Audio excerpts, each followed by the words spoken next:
Eu vou falar, o tema da mensagem de hoje, eu tirei de uma postagem no Instagram que eu vi essa semana, e o tema da mensagem de hoje, meu amigo Carlos vai fazer par comigo, é matadores de gigantes. É isso mesmo, matadores de gigantes. Na vida existem muitos gigantes. Alguns gigantes eles são criados por nós. Outros gigantes eles realmente existem e fazem parte da história da nossa vida. O fato é que nós fomos comissionados pelo Senhor para vencermos, para derrotarmos, para matarmos os gigantes das nossas vidas. Mas existem pessoas, Flávio, que querem ser amigos dos gigantes, que se colocam em oposição às suas vidas. Vovó me dizia uma frase, vovó dizia que a vida é dura para quem é mole, e é exatamente isso. Então, se você pode, abra sua Bíblia aí, no livro de 1 Samuel, no capítulo 15. 1 Samuel, no capítulo 15. 1 Samuel, capítulo 15. Versículo 30. Se você achou, diz amém aí para eu saber que você achou.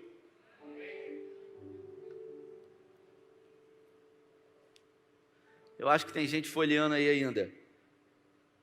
Na minha tradução diz assim: então disse Saul: pequei, honra-me, porém, agora, diante dos anciãos do meu povo e diante de Israel, e volta comigo para que adore o Senhor teu Deus. Agora você vai no capítulo 16, no versículo 18. Capítulo 16, versículo 18, que diz assim: então respondeu um dos moços e disse: conheço um filho de Jessé, o belemita, que sabe tocar e é forte e valente, homem de guerra, sisudo em palavras e de boa aparência, e o Senhor é com ele. Feche os seus olhos. Pai, essa é a tua palavra, e nós pedimos nessa noite que em graça o Senhor fale conosco, que o Senhor tenha a liberdade nessa noite de ministrar aos nossos corações. Nós desejamos hoje sair daqui, Senhor, provocados em sermos melhores. Nos faça nessa noite de coadjuvantes a matadores de gigantes, a especialistas em qualquer área das nossas vidas.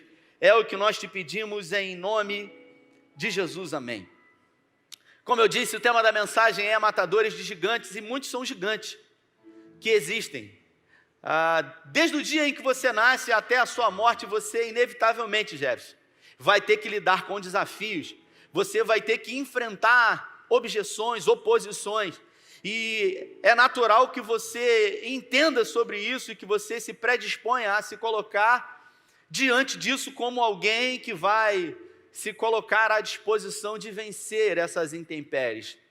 O texto que eu acabei de ler, no capítulo 15, diz: então disse Saul: pequei, honra-me, porém agora diante dos anciãos do meu povo e diante de Israel, e volte comigo para que adore ao Senhor o teu Deus. Esse texto aqui é um texto no momento onde o profeta Samuel havia sido orientado por Deus para se dirigir a Saul e dizer para Saul que ele não seria mais rei, e dizer para Saul que Deus havia o reprovado.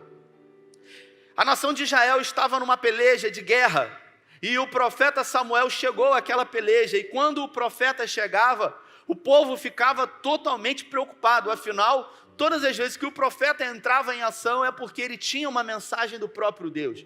Deus ia falar alguma coisa em relação ao povo. E a Bíblia fala que quando o profeta Samuel chegou, ele entrou numa espécie de tenda, provavelmente, tudo leva a crer, junto com o rei Saul, que era o rei da nação de Israel, o primeiro rei, que reinou durante 40 anos. E ao entrar naquela tenda, o profeta Samuel declarou para Saul dizendo: olha, você não será mais o rei da nação de Israel. Deus reprovou as suas atitudes, os seus comportamentos, e por isso, Deus manda dizer para você que a partir de agora, Ele já tem um homem escolhido para reinar no seu lugar. E as palavras que Samuel usou foi: Deus escolheu alguém melhor do que você para governar o povo dele. Eu queria que você se imaginasse agora no lugar de Saul ouvindo isso. Afinal, Samuel, ele representava o próprio Deus ali em palavras. E a Bíblia fala que o comportamento de Saul, ao ouvir que ele havia sido reprovado e que não seria mais o rei de Israel, não foi um comportamento de se arrepender, Jefferson. Não foi um comportamento de clamar por misericórdia. O texto diz que Saul pediu a Samuel que fizesse diante do povo e dos anciãos uma espécie de fake, que agradasse, que tratasse bem, que não dissesse nada para ninguém. O texto diz assim: então disse Saul: pequei, honra-me, porém agora diante dos anciãos e do meu povo, e diante de Israel, e volta comigo, para que adore o seu Deus. O texto diz que quando ele trata do povo, ele diz que o povo é dele, Saul. Mas quando ele se refere a Deus, para Samuel, ele diz: o Deus é seu. E isso revela o caráter desse homem, que havia se perdido, que havia se corrompido. É gente que diante de um problema, a única preocupação é com a aparência, é com a imagem, é com o holograma, com aquilo que as pessoas vão pensar. E Deus, eu não estou muito preocupado com isso. Eu estou preocupado com o que as pessoas vão pensar. Eu estou preocupado com a imagem que eu vou projetar em relação aos outros. Eu tenho uma pergunta para você que está aqui. O que difere uma pessoa bem-sucedida e uma pessoa mal-sucedida? Por que algumas pessoas conseguem romper e outras pessoas não conseguem? Você conhece pessoas talentosas? Eu conheço, Vinícius, pessoas que jogam futebol, que jogam bola. Conheci na minha vida pessoas que literalmente eram craques. Pessoas que jogavam muito futebol, melhores do que muitos que estão no Flamengo hoje. E eu falava assim: caramba, por que essa pessoa não conseguiu? Por que essa pessoa não teve uma oportunidade?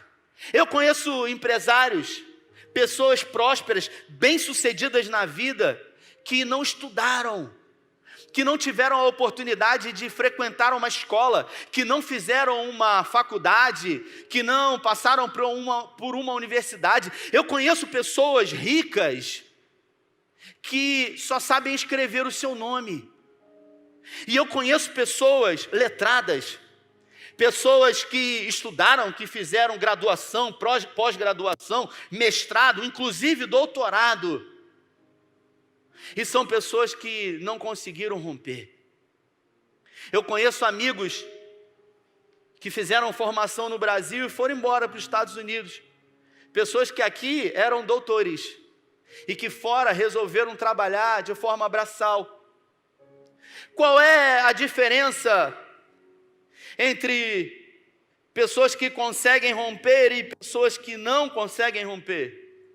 Será que Deus teria filhos prediletos numa espécie de fila, onde ao entrarem nessa fila, um anjo se coloca ali, a mando do próprio Deus, e ele direciona, igual aquele cara da Polícia Federal, Jefferson, quando você chega de voos internacionais, e ele vai dizendo aqui: você para cá, você para cá. O que vai para cá, vai para a alfândega. Aqui é caminho de morte, para aqueles que já passaram por ele, né? Você para cá, você para cá. Você vai ser bem-sucedido, você vai ser abençoado. Você não, você vai viver uma vida miserenta, você vai pelejar, você vai fracassar. Você para cá, você para cá. E muitas são as pessoas que vão por esse caminho e às vezes são mais talentosas do que essa. Eu estou dizendo uma verdade, sim ou não? A verdade é essa. E a pergunta que fica é: por que isso acontece? Seria Deus injusto, Laerte? Faria Deus acepção de pessoas nesse quesito, nesse aspecto? Aqui a gente tem uma resposta clara, e eu queria, dentro de toda essa mensagem, construir isso. Porque o sucesso, ele tem muito mais a ver com a persistência, com a capacidade de ser resiliente, com a capacidade de não desistir, com a capacidade de não dar ouvido às críticas. E eu queria falar nessa noite sobre uma ótica, do rei Davi, cinco lições hoje que vamos aprender com Davi. Eu queria chamar de matadores de gigantes, e a primeira delas é que os matadores de gigantes, eles não ouvem as vozes dos pessimistas, porque os pessimistas, eles estão em todos os lugares. Pessimistas são aquelas pessoas que não estão dispostas a romper, elas não estão dispostas a fazer, e elas também ficam incomodadas com as pessoas que se predispõem a fazer. Porque esse texto aqui retrata o momento onde Saul foi reprovado e Davi foi ungido rei. Davi estava no deserto de Belém pastoreando as ovelhas do seu pai, quando o profeta Samuel vai em Belém. Antes de sentar à mesa, todos os filhos passam. A Bíblia fala que Jessé tinha 8 filhos com Davi. 3 filhos de Jessé haviam sido colocados no exército de Saul. Ou seja, se ele tinha 8 filhos, se 3 foram, ficaram 5, menos Davi 4. 4 filhos não aparecem nessa história aqui. A Bíblia fala o nome de 3 irmãos de Davi, os mais velhos, e os outros eles ficam no anonimato. O fato é, Samuel chega na casa de Jessé, e um a um todos os filhos se apresentam, até que Deus não comunique ainda com Samuel para que unja rei. E Samuel diz: está faltando algum filho seu? E ele fala: tem um menor, ele está pastoreando as ovelhas, e ele estava no deserto de Belém. Samuel diz: manda chamar, porque enquanto ele não chegar, nós não vamos sentar na mesa. Ele havia sido desprezado pelo pai, mas nunca pelo Senhor, porque os planos de Deus, eles não podem ser frustrados. E a Bíblia fala que quando ele chega, provavelmente de uma forma muito ingênua: pai, o Senhor mandou me chamar. E o profeta Samuel, sinalizado por Deus, diz a ele: e unge o novo rei da nação de Israel. Qual é a diferença entre Davi e Saul? O coração. A predisposição em não se deformar diante das circunstâncias da vida. Eu acabei de ler um texto que diz que, ao ser reprovado pelo próprio Deus, ele não chorou, ele não se arrependeu, ele não clamou por misericórdia. Ele, ao ver Samuel se despedindo dele, dizendo que não iria fazer o papelão de honrá-lo diante do povo, ele agarrou no vestido de Samuel e rasgou o vestido de Samuel. Samuel olhou para ele e falou assim: assim como você fizeste com o meu vestido, Deus fez com o seu reino. E agora na história, a Bíblia fala que Jessé envia o seu filho Davi para que fosse num acampamento de Israel, que estava em guerra contra os filisteus. Afinal, Golias se colocava durante 40 dias, todos os dias, de manhã e de tarde, afrontando o exército de Deus vivo. Jessé, muito preocupado com seus 3 filhos que haviam se alistado, pede então que Davi leve queijo, leve leite e leve pães, e para saber notícia. E eu pergunto para você: por que não mandou os outros 4? Por que tinha que ser Davi? Eu não sei. O que eu sei é que não existe coincidência. Os caminhos do Senhor são no meio da tempestade, da tormenta. E o fato é que, ao chegar lá e ouvir a afronta que Golias desferia contra o exército do Deus vivo, Davi então procurou saber o que seria dado àquele que se colocasse à disposição de enfrentar Golias. E muitos, naquele momento, se colocaram em objeção, dizendo: olha, ele é grande, ele é forte, ele tem 3 metros de altura, a sua armadura pesa cerca de 80 quilos, a sua lança, a ponta da sua lança pesa 17 quilos. Pessoas que sempre vão se colocar a se opor Pessoas que não estão dispostas a romper e a vencer e também não querem que as outras pessoas vençam.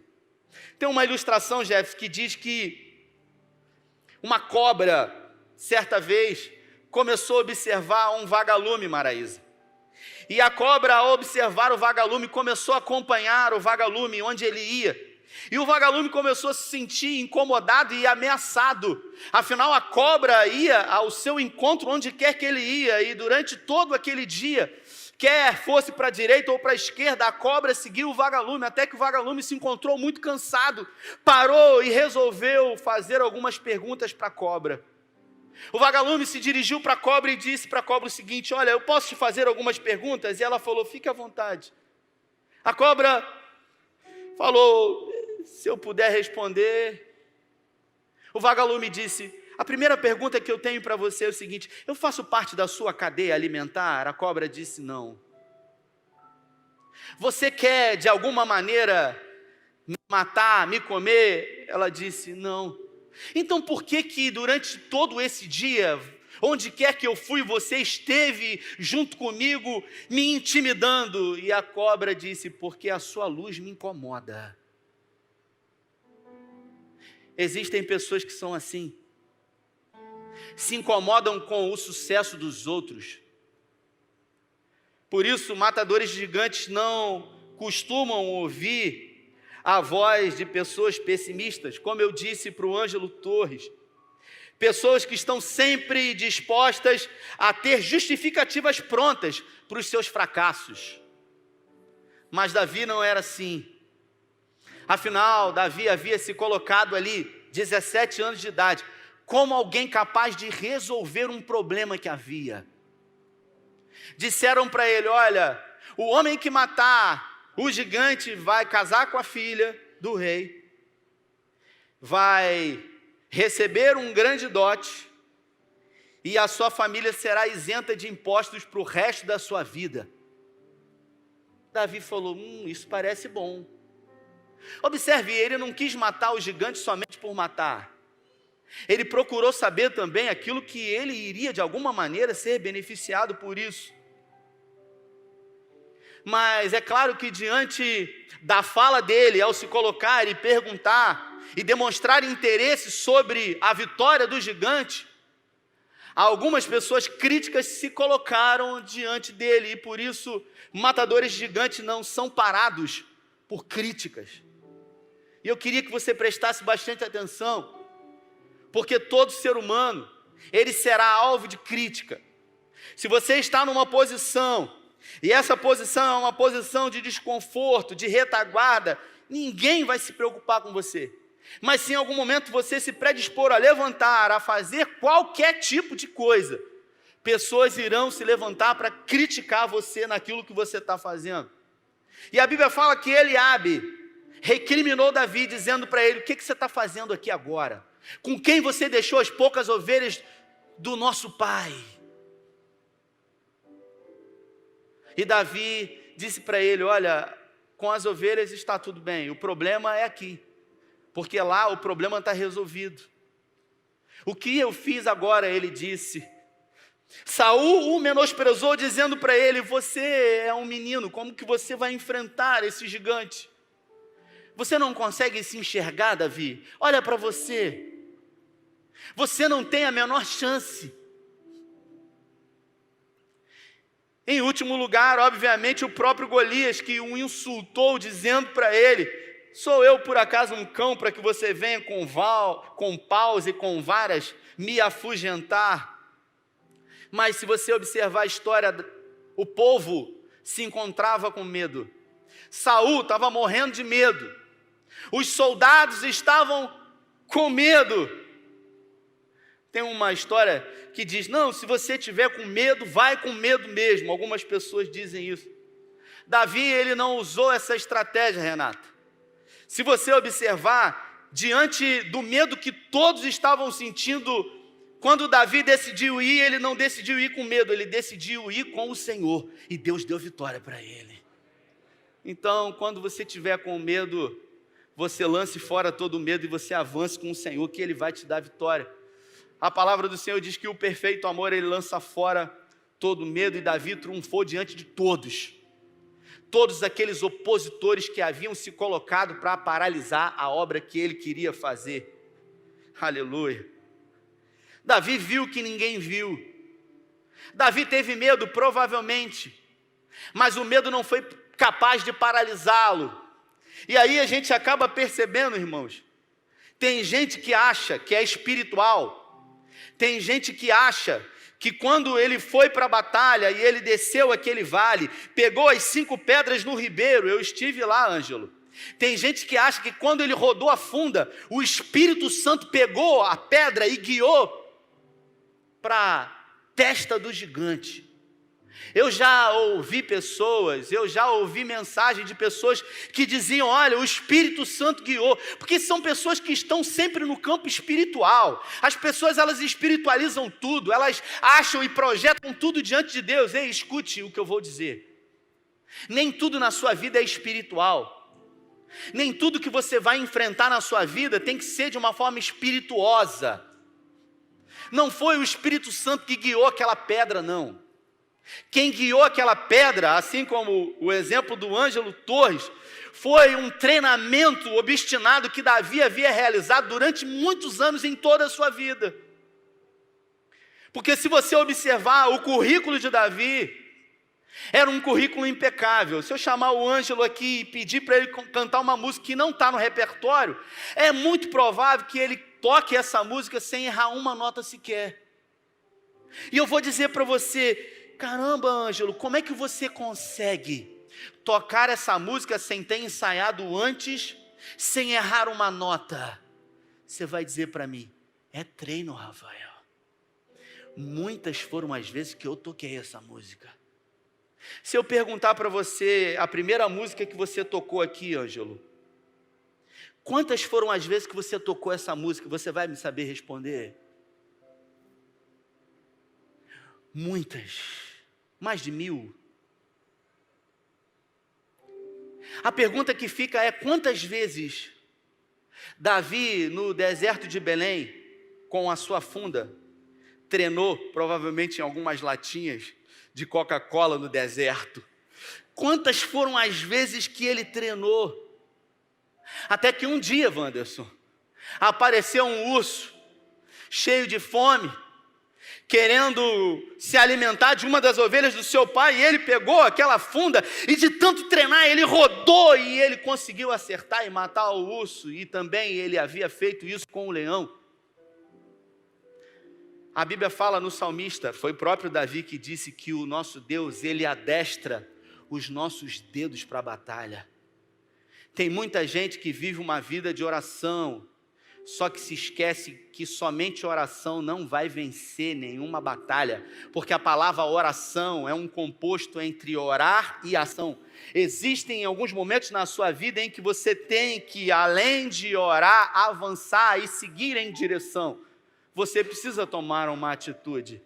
Eu tenho recebido muitas mensagens de pessoas que, ao ouvirem uma palavra profética que foi deliberada aqui no altar, no ano passado, e quando eu disse que 2021 seria o ano de tirar os projetos do papel, seria o ano de tirar os planos do papel, e muitas pessoas têm vivido isso, muitas pessoas têm desfrutado, têm experimentado milagres da parte do Senhor, pessoas que decidiram abrir o seu próprio negócio, pessoas que decidiram realmente romper e não dar ouvido a pessoas que estão dispostas a não fazer e somente criticar.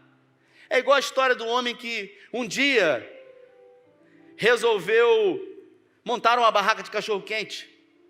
E aí o cara começou a pesquisar, e ele foi na padaria, e ele procurou a melhor padaria para fornecer o melhor pão do cachorro-quente para ele. E ele procurou a melhor salsicha, e ele começou a experimentar todas as salsichas do mercado, e ele falou, eu preciso colocar a melhor salsicha, eu preciso colocar o melhor molho, e ele botou uma barraquinha de cachorro-quente, e a barraquinha de cachorro-quente começou a vender, e ele fazia muito cartazes na época, colocava nos lugares estratégicos, e ele começou a vender muito cachorro-quente na sua barraquinha, e ele criou o filho dele, sustentando o filho através daquela barraquinha de cachorro-quente que ele vendia, ao ponto dele dizer para o filho dele, olha meu filho, Deus tem nos abençoado e você vai ter oportunidade que papai não teve de estudar no exterior, e ele enviou o filho dele para estudar no exterior, através da barraquinha de cachorro-quente. Já não era mais uma barraquinha, havia alugado uma loja do centro da cidade, havia prosperado e crescido, até que o filho estudou fora, e o filho depois de se formar voltou, e quando o filho voltou, uma grande crise começou a chegar, e o filho disse: olha papai, eu estudei economia, eu estudei sobre o mercado financeiro, e eu vou dizer uma coisa papai, nós estamos diante de uma grande crise, então eu vou dizer uma coisa para o senhor, é melhor o senhor rever a forma como o senhor tem administrado esse negócio. O pai ficou muito preocupado, afinal o seu filho havia estudado no exterior, havia se formado e pós-graduado numa cultura internacional, e ele falou: meu Deus, caramba, agora essa crise. E ele começou a procurar fornecedores que pudessem fornecer um pão mais barato, mas que não tinham a mesma qualidade. Quando ele abriu a empresa, ele começou a procurar uma salsicha mais barata, e agora ele resolveu não mais investir em propaganda, porque ele precisava economizar, afinal uma crise estava por vir.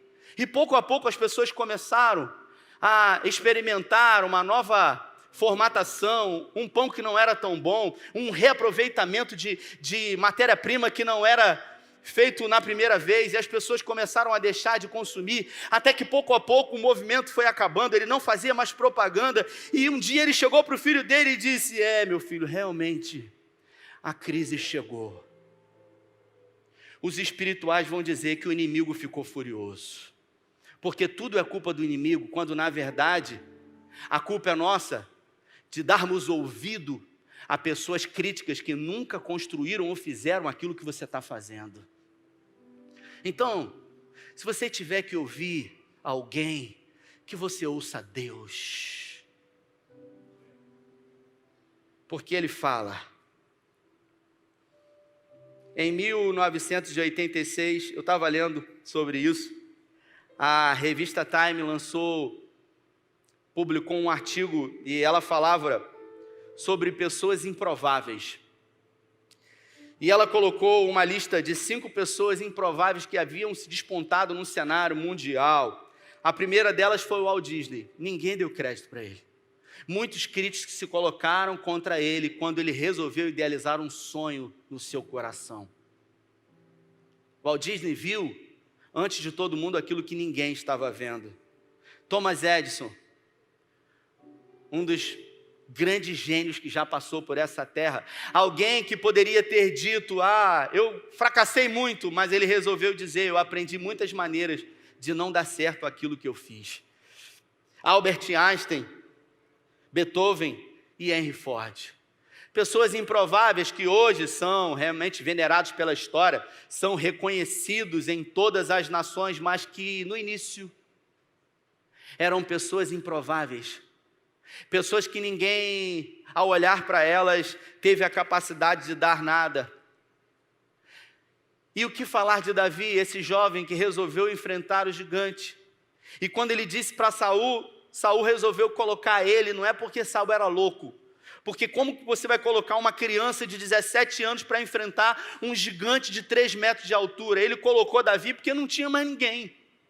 Porque ninguém queria enfrentar, e somente ele queria, e ele resolveu contar o currículo. Ele disse: eu já enfrentei um leão, eu peguei na juba dele e eu matei, eu enfrentei um urso. Saul falou: que o Senhor seja com você, porque se não for você, eu é que não vou. E ele era o rei, e a Bíblia fala que o mais baixo da nação de Israel batia no ombro de Saul. E Davi foi, e quando ele foi, a primeira coisa que fizeram foi colocar a armadura de Saul nele. E quando colocaram a armadura de Saul nele, pouco ele podia se movimentar. Sabe por quê? Porque ninguém pode vencer uma guerra sendo quem não é.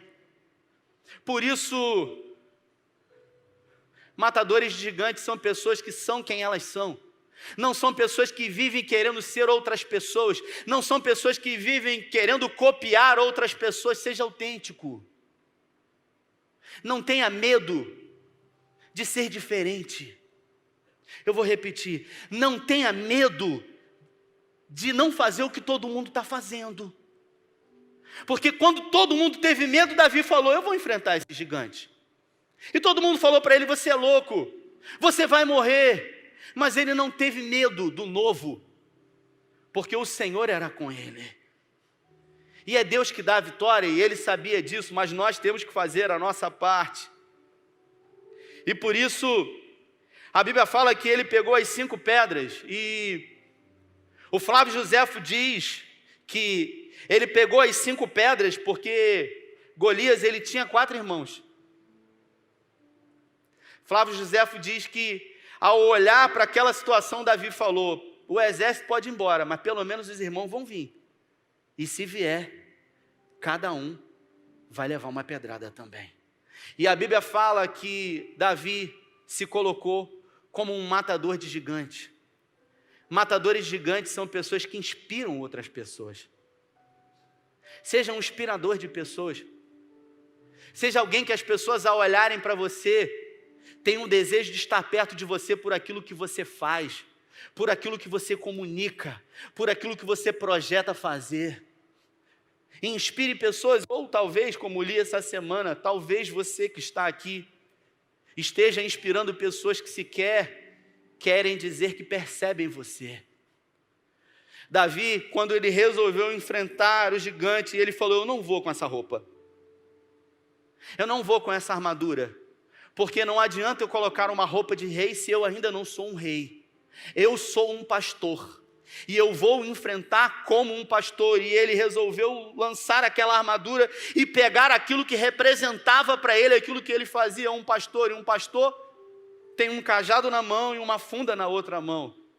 Eu me lembro que no dia 31 de dezembro do ano passado, eu trouxe uma reflexão e eu disse para a igreja que Deus usaria você para vencer os gigantes da sua vida com aquilo que você já tem. Porque a história bíblica mostra que Deus não dá nada para ninguém vencer nada. Deus vai usar você com aquilo que você tem. O problema é que a gente sempre está esperando alguma coisa que Deus mande para que a gente consiga. A gente quer dinheiro, a gente quer influência, a gente quer contato, a gente quer... Você não precisa de nada. Porque quando Davi enfrentou Golias, ele enfrentou com o que ele já tinha nas mãos. Com a funda. Quando Moisés foi usado poderosamente por Deus, ele não foi usado com uma arma nuclear, com uma bomba atômica, e sim com um cajado. Deus disse para ele: usa o que você tem, porque é o que você tem que eu vou usar para realizar o milagre.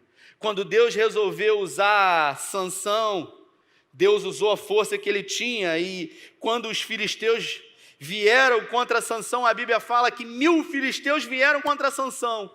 Sansão não tinha nada na mão, mas ele olhou para o lado e ele viu 2 queixadas de jumento. Ele pegou aquelas 2 queixadas e com as suas próprias mãos ele destruiu e ele venceu todo aquele exército.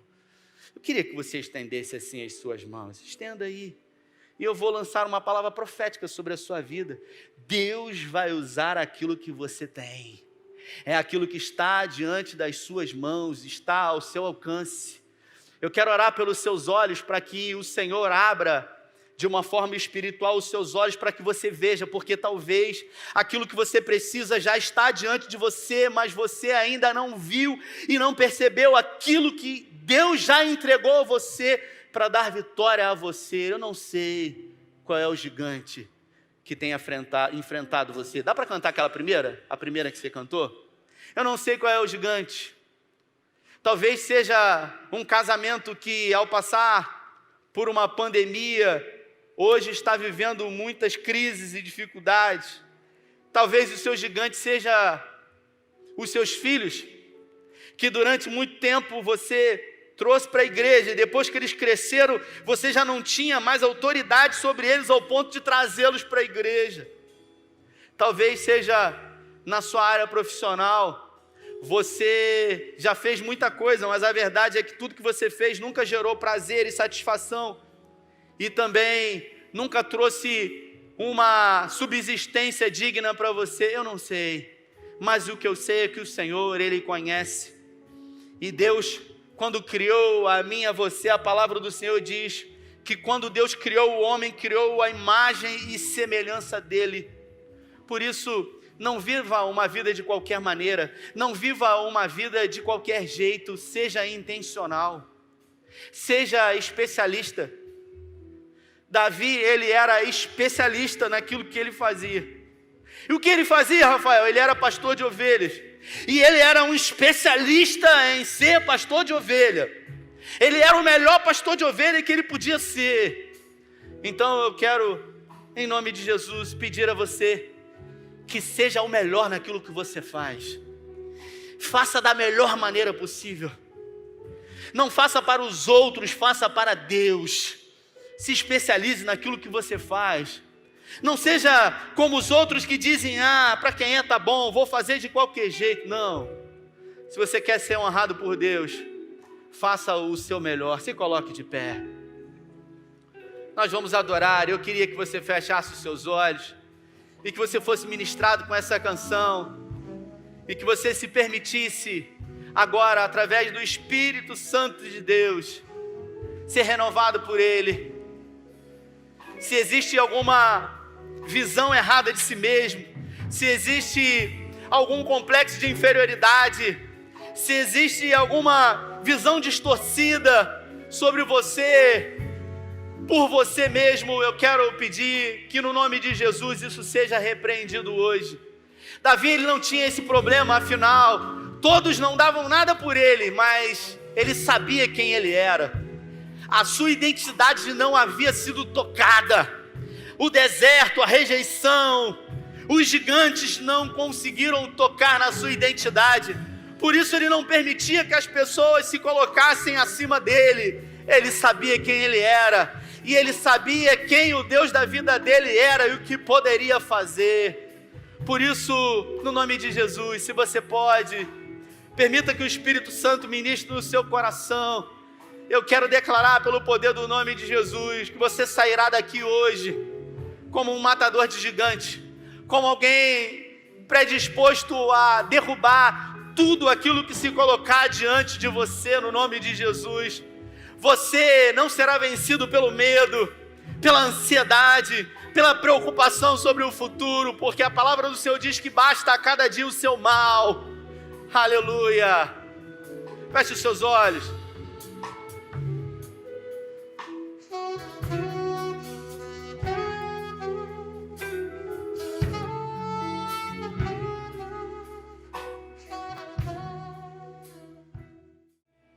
Mas eu quero dizer para você, Deus não precisa fazer mais nada. Tudo o que você precisa é tomar uma posição. Porque Ele já fez por você. Ele já deu a você. Eis que vos dou o poder e a autoridade para pisar em serpentes e em escorpiões. Já foi liberada a palavra de vitória sobre a sua vida. Então por que não aconteceu? Porque talvez você tenha desistido. Talvez o medo tenha paralisado você, o medo de tentar de novo, o medo de fracassar outra vez. Mas os matadores gigantes não são daqueles que retrocedem, eles são imparáveis, eles são aqueles que têm a vitória. O plano B de Davi, sabe qual era? É fazer o plano A dar certo. Não tinha plano B, tem que dar certo, porque eu tenho a palavra de vida eterna, porque eu tenho o sim e o amém da parte de Deus, porque eu tenho as promessas de Deus, e as promessas de Deus, elas não falham, por isso você já tem o sim, você pode todas as coisas nele, você pode passar por coisas boas e coisas ruins, e não se deformar em nenhuma delas, porque o Senhor é aquele que te guarda. Davi, ele escreveu a maioria dos salmos. Ele escreveu 40 salmos, e os salmos foram orações. O maior e o melhor rei que a nação de Israel teve.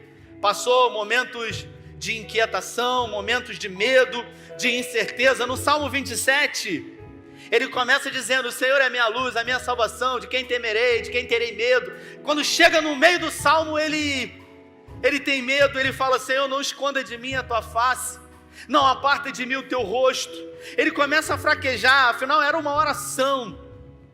Mas na mesma oração, quando chega no final, no versículo 13, no versículo 14, ele declara para ele mesmo: eu teria muitos motivos para perecer sem dúvida, se não cresce que verei a bondade do Senhor na terra dos viventes.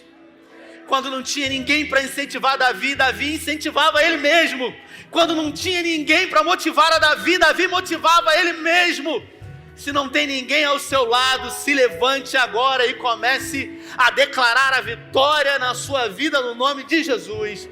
Porque o Senhor, Ele tem prazer em ver você ser melhor do que você tem sido.